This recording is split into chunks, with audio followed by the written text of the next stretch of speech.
બેન, તમે સમાજના આગેવાનો પરિવારને મળ્યા છો, શું ચાલી રહ્યું છે અત્યારે? એક તો મોરબીની જે પ્રકારે સમાજ માટે, દીકરીઓ માટે ઘણું બધું કર્યું અને ઘણી બધી વાતો થઈ, અને બીજી તરફ બીજા દિવસે સમાજની દીકરી અત્યારે ન્યાય માટે મેદાનમાં આવી છે.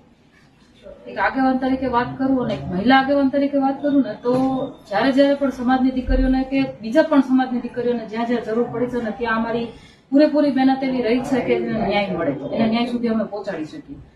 હવે આ ઘરની મેટર છે, પણ છતાં પણ મારું કહેવાનું એટલું છે, જે કઈ પણ મેટર છે, પણ એની અંદર વસ્તુ એવી થઈ છે કે આ લોકો જ્યારે પોલીસ સ્ટેશન એના વિરુદ્ધ ફરિયાદ કરવા જાય છે ત્યારે એની ફરિયાદ લેવામાં નથી આવતી, માત્ર ને માત્ર એટલા માટે થઈને કારણ કે ભાજપ સાથે જોડાયેલા છે.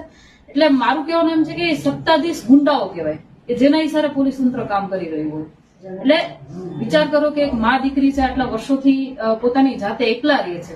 આજે હું પાટીદારની દ્રષ્ટિએ વાત કરું તો પાટીદાર સમાજ છે ને ખુમારી વાળો સમાજ છે.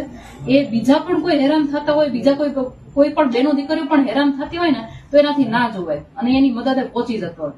પણ આ પરિવારમાં જે એમના મોટા પપ્પાની જે વાત છે દિનેશભાઈની, એનું મેં એવું વર્તન જોયું કે બીજેપીમાં છે એક હોદ્દા ઉપર છે, એ જસદણના પ્રભારી છે, એની પાર્ટીના નારા છે બેટી બચાવો બેટી પઢાવો, પણ એને તો એ ક્યાંય સાઈડમાં મૂકી અને પોતાની જ બેનો, ઘરની બેનો દીકરીઓને આવી રીતે હેરાન કરતા હોય, કોર્ટ મેટર ચાલતી હોવા છતાં પણ જો એ ઘરે આવી અને એના કહેવાય ને કે મહિલાના કાઠલા પકડીને એવી રીતે એનું વર્તન હોય, એવું લુખા તત્વ જેવું એનું વર્તન હોય, તો એક પાટીદાર તરીકે પણ એને હું એમ કહું છું કે શરમજનક વાત કહેવાય.